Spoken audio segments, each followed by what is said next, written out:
It's time once again for Dialogue Conspiracy with Mae Brussell. For the past 14 years, Mae has been researching and uncovering facts and evidence from between the lines of the news and placing them in a more thorough perspective of how conspiracy, political assassination, and abuses of power affect us all. Dialogue Conspiracy originates with KLRB-FM in Carmel, California. And now, Mae Brussell. Evening. This is Mae Brussell. This is Carmel, California, and it is Sunday evening. It's April the 23rd, 1978, and it's Dialogue Conspiracy number 318.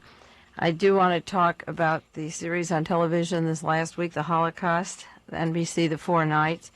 And, of course, those of you that listen to Dialogue Conspiracy Weekly, for the past, it'll be 7 years this coming May, the overriding theme of the entire research that I have done is on the Nazification of the United States after World War II and the origins of our political assassinations, terrorism, and the intent to install the Fourth Reich all over the world. I became conscious of the links to the Nazis in Germany when I started cross-following the Warren Commission hearings and realized that the companions of Lee Harvey Oswald were also associated with Heinrich Himmler and Walter Dornberger, the Nazi war criminal in the Dallas-Fort Worth area. And my concern has been the Nazification of America, and I became aware of this at least 12 years ago. If you want information on the Holocaust and you have a pencil, if you don't have a pencil and I give it too fast, write to me. And if you have one handy, which I hope you do when you listen to these shows, write this down. Send to the Anti-Defamation League in Los Angeles, Anti-Defamation League, Suite 6505 Wilshire Boulevard, Los Angeles, California, 90048. They have a 16-page newspaper on the Holocaust that was inserted in the Los Angeles Times and the New York newspapers, and in Washington. There were quite a few newspapers that had this 16-page new insert, and it's a very good factual documentation with a lot of information on the 16 pages, and there's no use spending the half hour on Dialogue Conspiracy reading some of it to you. I'll just give a little bit of it to you, but you can have it and keep it and maybe send a contribution of 50 cents or whatever, or postage, and ask the Anti-Defamation League, Suite 6505 Wilshire Boulevard, Los Angeles, 90048, for facts about the Nazi process in Germany, because you can't understand the news today unless you understand the past history, and a lot of the information is there. I also ordered and mentioned once on the program a 4-volume book called Doctors of Death, and again, you can write to me with a self-addressed stamped envelope, because I can't keep addressing and stamping all of this mail, but if you have a self-addressed stamped envelope and you don't have a pencil, I'll give you this on a bibliography. These are 4 volumes that I'm reading right now. I'm into volume 3. They're put out by an organization called Friends of History, 4721 Couture, Couture Boulevard, Montreal, PQ, province of Quebec, I guess that is HIR 3H7. 4 volumes of Auschwitz and the concentration camps, how they got started, and a lot about the experimentation, the doctors that were charged with crimes, the ones that got away, like Dr. Mengeles, who went down to Brazil to continue his medical experimentations. It's a fantastic book called Doctors of Death, and I think the theme of this book is so important to the research that I'm doing, and I'll go into this further this evening and next week and continuously, is that we have to get the government out of the medical business. Our government is in the medical business right now. There were memos in the Howard Hughes Hotel at the time he passed away, and I'm sure there were many before, saying escalate or keep up the Hughes Medical Institute in Miami, because medicine is the 4th biggest industry in the United States. And there are fronts, CIA, DIA, Defense Industry Agency, the National Security Agency, Navy Intelligence, Army Intelligence. There are fronts for experimentation that have been going on since World War II with Nazi doctors and people working with the Nazis And we'll go into those. I've mentioned them at different times singly. I've isolated the most dangerous institutions, and I'll print those out for you if you want a list of them. One is the Hughes Medical Institute in Miami, Florida. The other is Dr. Oshner's Cancer Clinic in New Orleans, Louisiana. The George Washington Hospital, run by Dr. Murdoch Head, and the Arley Foundation, which is a CIA-DIA front for population and mass extermination control that is just in the news lately, and we'll be doing more on that. The Rockefeller Medical Institute in New York that has been working on the genes and the experiments with the genes, and then they sent their head doctor down to the Hughes Institute experimenting with mutations and that type of activity, the DNA. Stanford Medical School, linked to the Hoover Library, and the Tsarist Nazis in Stanford University with their genetic germ mind research. The UCLA School for the Study of Violence, headed by Jolly West of the CIA, the Hughes CIA connections, and at UCLA. The Alcohol, Drug Abuse, and Mental Health Administration in Washington, D.C., with their chemicals, radiations, and poison.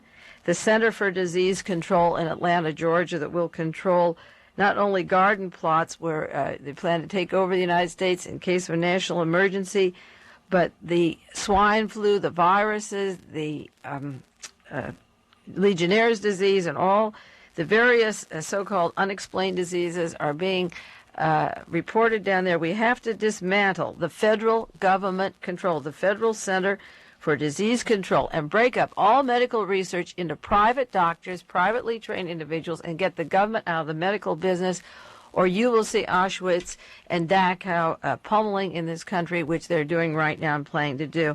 The Food and Drug Administration in Rockville, Maryland, and the new Houston, Texas Medical Center that's been getting a lot of publicity down there in Houston, Texas. Bethesda, Maryland, the Navy Hospital, and such Navy hospitals is where Mrs. Ford is now, Gerald Ford's wife, for drug and alcohol abuse. I believe that she was a possible suicide or a poisoning case, and that's what Jerry Ford is being counseled for his wife there. I don't think it's drugs from arthritis. I think they've tried to do a Martha Mitchell job on her, or she was going to be done in because of her witness to Korean payoffs that are opening up now and the John Kennedy assassination. I think Betty Ford has been an important conduit or a behind-the-scene woman. I think that going to the Navy Hospital down there is something that we should question. I think our public officials can use private doctors and that they would get care in this way. We don't know what they're getting in the Navy and Army hospitals.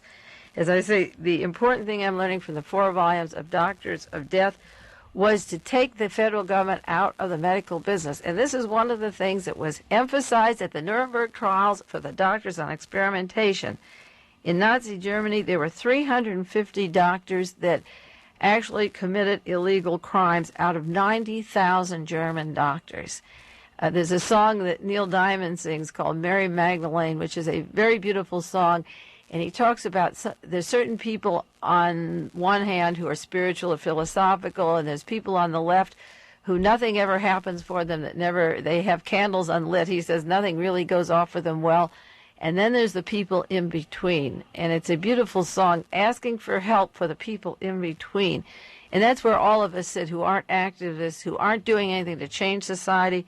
Those 90,000 German doctors in Germany that did nothing, all of them knew what was happening. 350 were mentioned as committing medical crimes, but the other 90,000 knew every single thing and went in collusion of silence. The people in between make the 350 possible. It's the 90,000 that were silent that made the 350 do what they did. So, as I say, the federal government should be out of the medical business. In the Nuremberg trials, the point came up, and this is a quote. They said the basic tenet is that it is the doctor's own personal responsibility to man and society.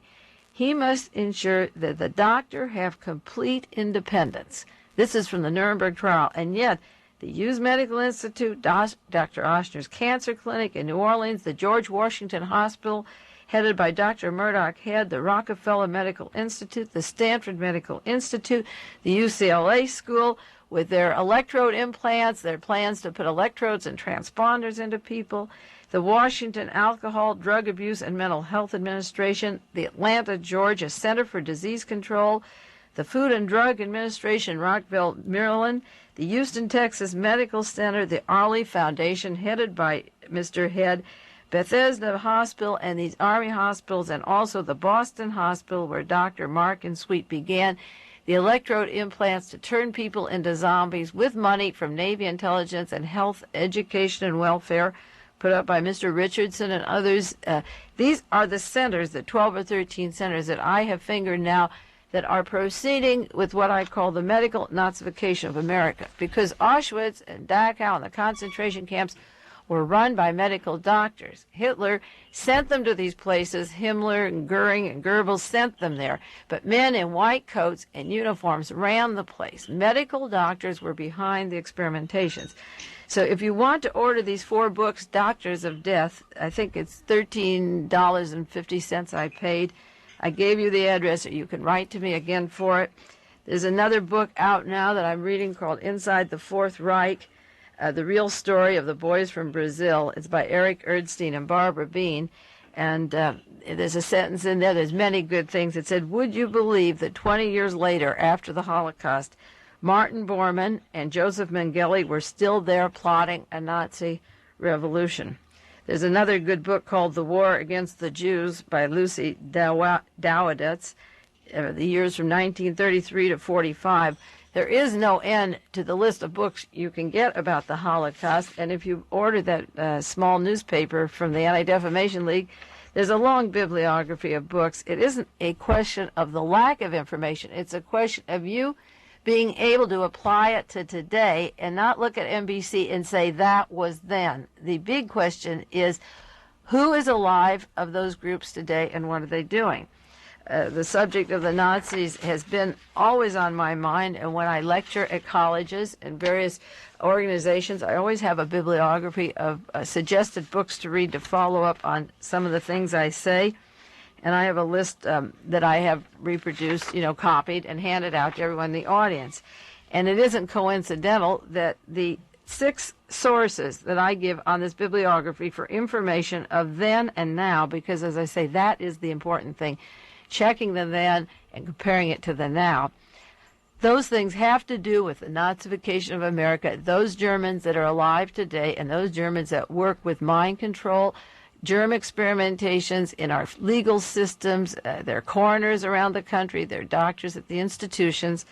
And in order to understand the present, we go to the past. And the heading that list, the bibliography, the very first book is Clarence Lansby's book, Project Paperclip. It's put out by Athenaeum Press. And I have a description of the importation of 652 Nazi specialists into our armament factories, universities, war industry, space programs, ITT, General Motors, and the U.S. corporations that financed Hitler brought the Nazis to America. The second book is Goodrich's book, Galen, Spy of the Century, put out by Random House in 1971, which I describe as Galen, Hitler's chief of intelligence of the Eastern Division, came to the United States, then went back to Europe, where he received $200 million from Allen Dulles, an attorney representing the Rockefellers and the Fords and the General Motors, the huge corporations, making deals to turn the OSS into the CIA based upon the way it worked in Nazi Germany, illegally rearming it from World War I to World War II. And then the third thing on my list are my 3 articles in the Realist: Why Was Martha Mitchell Kidnapped? The Senate Select Committee is part of the cover-up, and Why Was Patricia Hearst kidnapped? Because those 3 articles are an umbrella overview from the assassinations and the Nazi regime to Richard Nixon's importing Nazis and being put into office like Hitler was by the same people, up through terrorism, which is going to be the excuse to take away our civil rights. It was used in Germany. It's being used now. And the kidnapping of Patricia Hearst was to set up an American terrorist type of operation with SWAT teams to get ready and take over this country. The fourth suggestion on the list is to write to Dr. Peter Bregan, and his address is on this list if you want the bibliography. Get his tape cassettes, they're on tape, or his books, Psychosurgery, Psychiatry and the Nazis and the Politics of Psychosurgery. The fifth name on the list, which I mention often, is Freedom Magazine in Los Angeles, California, put out by the Scientologists, the National Commission of Law Enforcement and Social Justice, with the links of the Interpol and FBI and the Nazis. And then the last one is an article in Harper's Magazine, December 1974, by Jim Hogan on Intertel, a surfeit of spies. Where are retired FBI, CIA, Pentagon, NSA employees go to form a secret army behind the Summa Corporation and the Hughes Organization. You can send for this information. If you don't have it, write to me, and I'll give you the addresses for all of it if you don't have it. And then you can read, and it will sort of be a guideline for past programs we've done on Dialogue Conspiracy, and certainly for the future. Now, in the movie Holocaust on television, the line came up, one of the lines in the show was, why doesn't somebody say no to them? And that's a very good line. But the line came out in the concentration camp when they realized that their lives were over, and they looked at each other and said, why doesn't somebody say no? It's too late when you're rounded up. It's too late then to do anything. The time is now. We have FM radio, we have AM radio, we have tape cassettes and books. You have umpteen researchers flooding the market with information. And there was another line in the play that it's the apathy that's going to kill them. And it's the apathy here. There's no way that I can wake you up or make you believe if you don't want to believe. And I think one good thing about that show was that it reached half the population of the United States, 100 million people. And I know even in my own family, my two daughters watched it, and they hear me talking this kind of the Nazi, warning about the Nazis, worrying about them, and they see the library I have and the articles I've written, they've read. But seeing the movie on television affected them differently than intellectually reading it on a page. Even if Dachau or Auschwitz looked like Carmel Valley, according to one woman who was there, she called it a talk show, there's still something that made them have headaches and stomach aches and stomach cramps. The reality of it being acted out was very important for the American people to see, and even someone who's as close to it as my family. There was another line in there. It said, maybe love got us in trouble in the first place. We were too trusting and we loved each other. And I think a lot of that is true, that we do not think in terms of conspiracy. People are not conspiratorially minded. They don't think that anybody wants to do them in because they don't want to do anybody in. And you don't sit home and think about making furniture out of somebody's bones, but there's a man in San Francisco who's selling through Macy's and making furniture out of bones today, and you don't think of lampshades made out of skin, but somebody is thinking about it. And the question is, as long as somebody is thinking about it, you don't have to hate those people, but you can certainly stand up and get information. And if you trust people that come up front and tell you what they're going to do, even when they tell you, then you're in trouble. In 1935, the New York Tribune carried an article, September the 15th, 1935, and this is what it said. It said, there's stringent new laws in Germany now depriving Jews of all rights of German citizenship. It was decreed last night at the Reichstag by an address of Chancellor Adolf Hitler. The swastika will now be the symbol of the world, the sole national flag of the Reich. Under the new statutes, Jews are going to be put back abruptly to their position in the Middle Ages. This is in 1935. It said new Jewish laws go into effect January the 1st, 1936. No marriages between Jews and Gentiles. No Jews can hang the swastika flag. No servants under 45 years of age that are non-Jews. If you break the laws, you go to prison. And then it said there are definite indications that Adolf Hitler is preparing to go much further with the elimination of all Jews in Germany as the ultimate aim. Now, that was in September 1935, that edict went. I know myself, my family took us on a trip. We were going to Europe. We took a trip around the world in 1936. We traveled. All this was going on in Europe, but I was oblivious to it. My parents didn't tell me. I was raised in Beverly Hills, went to Beverly High. We went on a trip around the world where there was war breaking out, all these different countries, but the continent of Europe was something my family didn't talk to me about, except that we were the last American family, I believe, in Spain. It was bombed when we were in Madrid at the hotel there. The revolution was starting there, and we got out, but the continent of Europe was filled with riots, so we didn't go to France that trip. I'd been there before. But I wasn't told why I didn't go to France. We just thought they were rioting over some labor thing.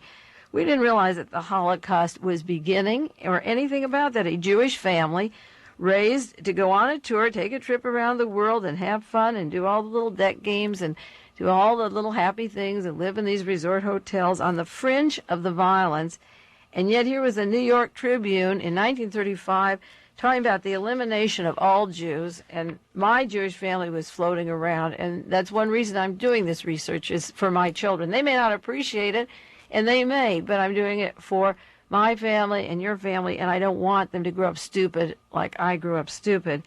There was another line in the movie at NBC, The Holocaust. It says, somebody asked Mr. Eichmann, how can you do such a good job with so little help? There weren't very many Germans helping him. And you know what he said? He said, it's easy because the Jews help us. And I think in the 14 years of research that I've done of how many Jews have actually helped the Nazification in this country and the people get into power.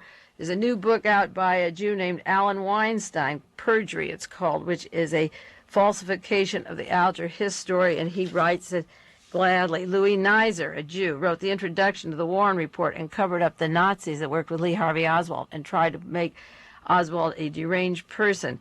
Judge Kaufman, a Jew, was used to give the death penalty to Julius and Ethel Rosenberg, even though he was working with the FBI, illegally forcing the testimony of two witnesses to connive at the time of the prosecution, even though they didn't agree on the same story, and the name Julius wasn't involved down at the atomic base. Roy Cohn, another Jew from the House Un-American Activity, working with Richard Nixon, helping to prosecute the Rosenbergs, and then his co-partner, David Schein. I know the family, and they're related to my father's associate.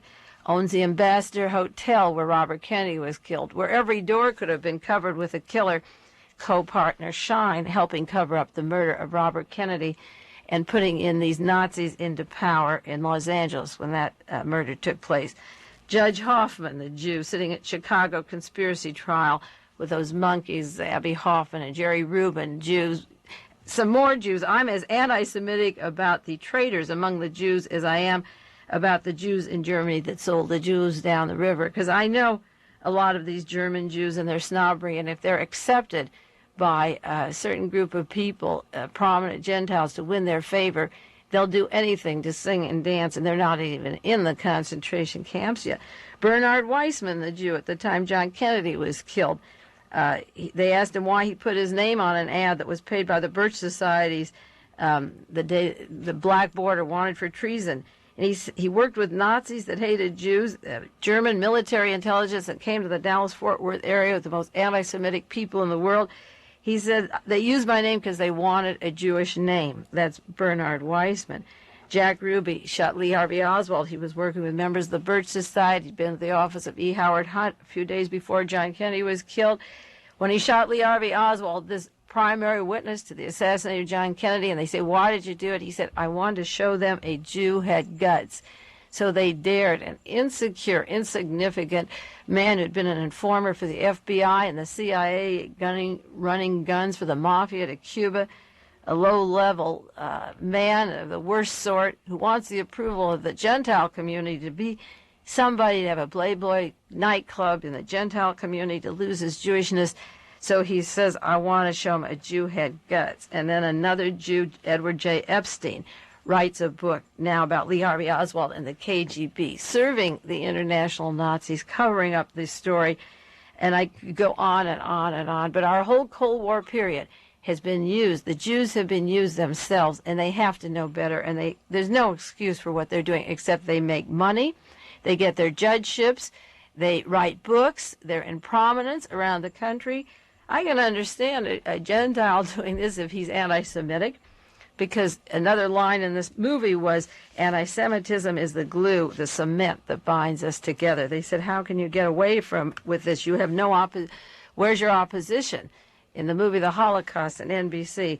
And the line was, anti-Semitism is the cement that binds us together from France to Russia, Bulgaria, Romania, Poland, Yugoslavia, you name it. It was the hatred of the Jew because of his refusal to accept Jesus Christ as the sole Lord or as his Lord and only want him as a person that causes these people to want to do the things they did.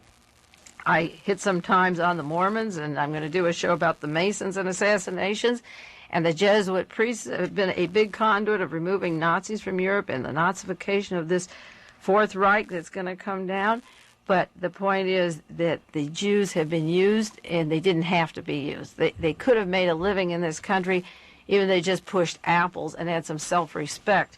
But I'm talking about Jews after World War II, for no excuse, working with these people and playing the role. And that's why Eichmann can say, when they say, how did you do such a good job? He could say, it's easy because the Jews help us, and they do.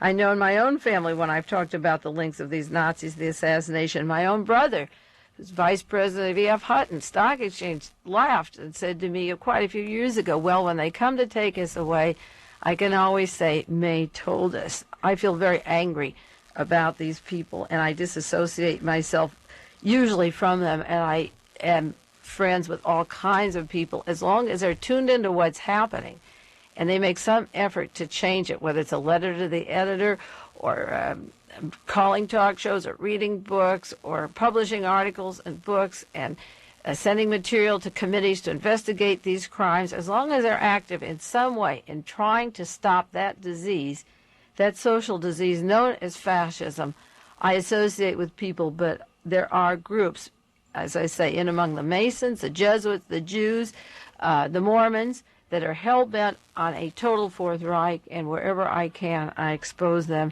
and I'm glad to do it. There was a Jewish child in the NBC movie Holocaust, a daughter that was sitting and studying, and the radio was on about the invasions and the things coming down, the edicts in Germany and what was going to come down, and the family, the Dr. Weiss's family is sitting there, and the radio is talking about now, the news now. And the little girl is sitting there, the daughter who later is going to be burned alive, taken off to a house, or gassed in that little house. And the father looks at her and he says, it's good that you keep preparing your lessons. In spite of everything, you must prepare yourself for life.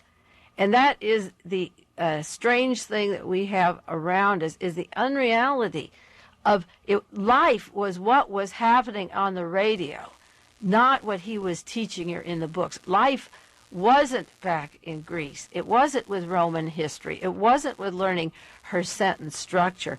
Her life was on the radio, and he's not listening to the radio, but they're reading the books. And I think of myself, when I went to Stanford, 1940 to 1943, we learned art and music and literature, and that was what we were supposed to learn. You know, educated men and women went to Stanford University. We didn't turn on the war news. We didn't even know or admit what was happening.